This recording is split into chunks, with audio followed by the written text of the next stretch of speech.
Hello，欢迎回到我们的频道。Nowadays, we are constantly comparing things, but could you do this in Chinese? Watch this video to learn the functional language of comparison using 比 and 比较。我觉得这件比较好看。We'll start with the more basic comparison, then move on to the harder one, where you can add extra details to make the comparison more specific. And finally, we'll explore some common mistakes, so make sure to watch till the end. To make a comparison in Chinese, you need 4 things: 2 items to compare, an adjective, and 比. But the sentence structure is different to English. Here's a challenge for you.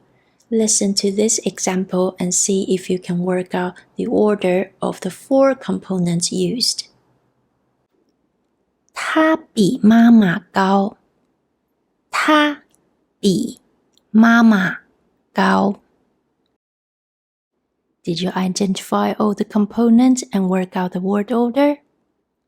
So you can use this format to compare 2 things. Let's look at more examples. 开车比坐公车快。我的口说比听力好。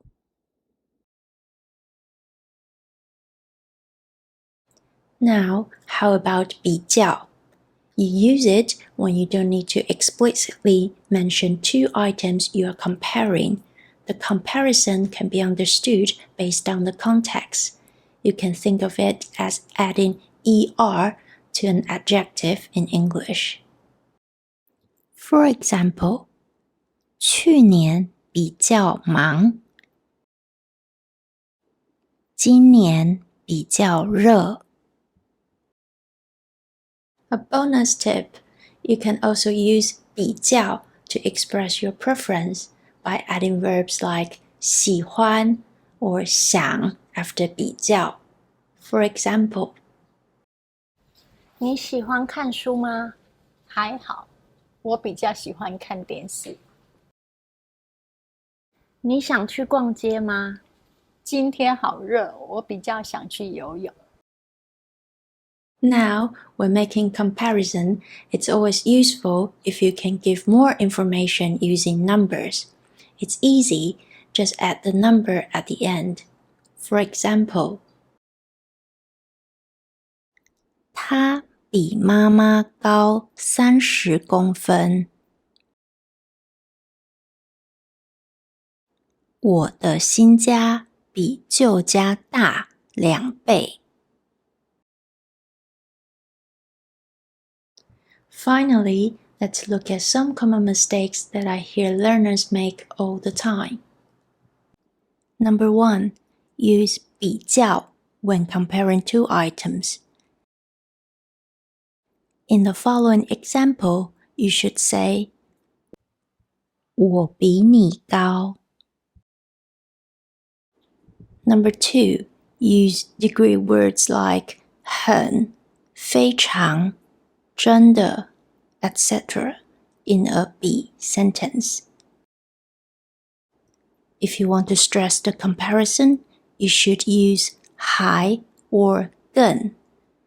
So in the following example, you should say 我比你还高 or 我比你更高。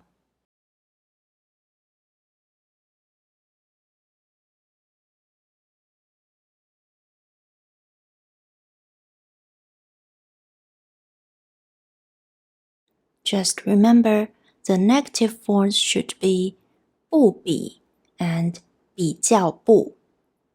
So in the following example, you should say 我不比你高 and 这里比较不吵.